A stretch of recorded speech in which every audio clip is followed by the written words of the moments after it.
What is up, guys? Welcome back to Colin and Ben's Schools of Criticism vlogs. Today we'll be continuing to look at African American criticism, but we're going to be focusing on a super important part: critical race theory.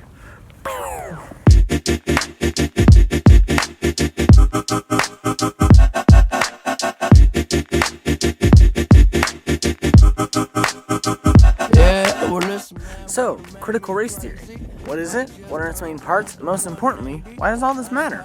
As you know, African American criticism is a school of thought that focuses on African American literature, but it also looks at American literature and how it represents minorities, and how those representations can create racial power imbalances in society. Critical race theory is defined by Lois Tyson as a new approach to civil rights. Critical race theory started out as a critique of constitutional law, but has spread to other disciplines, including those in the humanities. As we'll see, critical race theory concerns itself with every topic that is relevant to race. Critical race theory has 6 main tenets: everyday racism, interest convergence, the social construct of race, differential racialization, intersectionality, and the voice of color. So, without further ado, let's get started. Everyday racism is generally subtle, but it can occur every day and can be detrimental to one's mental health. According to Tyson, everyday racism occurs when minorities encounter a lack of common civility from their fellow white Americans. Philomena Assed, a professor of critical race, gender, and leadership studies, explains that there are many forms everyday racism can take, but the most detrimental is the underestimation of the abilities of minorities, especially in the classroom setting. Teachers can unconsciously limit black students by not recognizing their achievements or by unfair assumptions about their skill sets.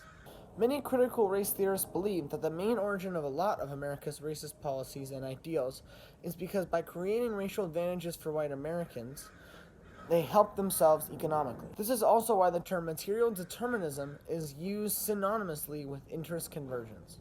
Material determinism describes the desire to advance oneself in the material world. For example, during the early centuries of America, the North did not allow slavery. However, this was predominantly because their economy was industrialized and based on factory. The South's economy was completely based on farming.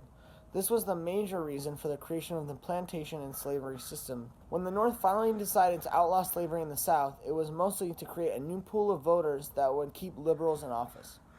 Race was originally created as a simple way to distinguish different people from different geographical regions. It wasn't until later that people began using it to create definitive groups that were believed to be genetically different. Contrary to popular belief that race is scientific, Tyson says, there is no biological or scientific evidence to support the idea that human beings belong to different races or that there is any such thing as race. Lois Tyson mentions the history of the U.S. Census to show the clear subjectivity in race. In the late 18th century, the U.S. Census Bureau had only 3 different racial designations: free whites, all other untaxed free people, except for Indians, and slaves. By 1870, there were 8 different groups: whites, blacks, mulattoes, people of 1/4 black heritage, people of 1/16 black heritage, Chinese, Japanese, and Indians. There is a clear change in racial groupings, proving that race is not built up of fixed categories, but with arbitrary groupings that depend on modern society.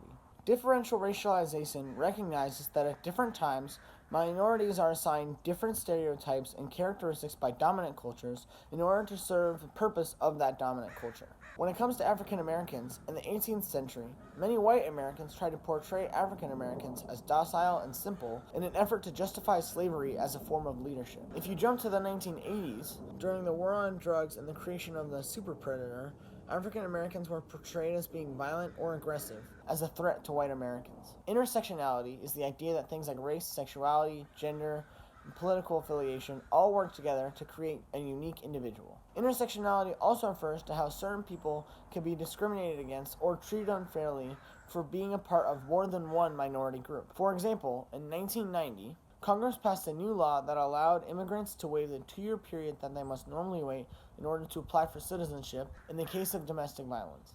Women who are socially or economically marginalized generally depend on their husband as a connection to the outside world. Therefore, they are less likely to take advantage of this new law. What is important to note is that most women who are economically or socially challenged are most likely to be minorities. This law, in effect, fails to help women of color and mostly addresses problems for white women. Voice of color refers to the idea that non-white writers have experienced racism in America firsthand and are therefore better at portraying it in literature. It is important to note that this voice of color is not inherited through genes or DNA, but is instead learned and cultivated through an individual's personal experiences in society and how it relates to race. Both books our class read over the summer. Incidents in the Life of a Slave Girl and Between the World and Me are both examples of this. In both books, Harriet Jacobs and Ta-Nehisi Coates retell their personal experiences from life. While they do this, they examine how their race played a role in how they were treated, and they use their literary works to inform people about America's racial injustices. Next up, Ben's going to talk about 3 major issues that come up with critical race theorists all the time. Take it away, Ben. White privilege is inherited advantages that are formed by the color of the person's skin, that being white. White privilege is what causes other colored people to be put down and oppressed by a majority of the time, because white people feel that they are higher than people of the opposite race. One example of white privilege is in job offers, where the white person will get the certain job more often because of the bias. Implicit or not, it affects how businessmen and workplaces assess their potential employees. Another example of white privilege is in the justice system in the form of police, as well as in biased judges. Both result in wrongful incarceration of the people of color. An example of this is the war on drugs in the 1970s.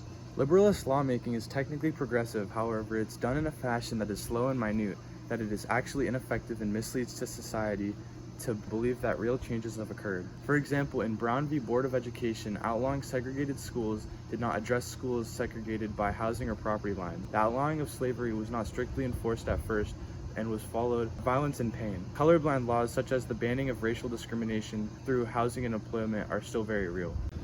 Racial idealism is essentially the belief that everyone will eventually be equal. That includes all races being able to coexist simultaneously without any bias causing racial imbalances to occur. Now, on the other hand, the opposite is racial realism, which is the belief that no one will ever be considered equal no matter what, while the struggle for change is emphasized. An example of racial realism is that racism always exists in different forms like slavery, racial hate groups like the KKK, Jim Crow laws, and the war on drugs, which is connected with mass incarceration. These are just a few examples, being that racism is very apparent in the history of our country as well as in the current state of the United States.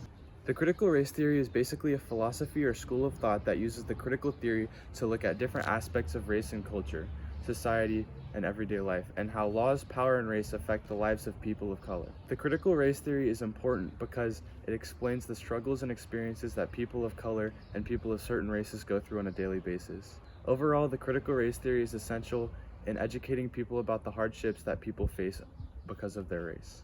And that's the critical race theory. Thanks so much for watching. That's all for this episode. Be sure to smash that like button and drop a sub. Comment down below your favorite tenet.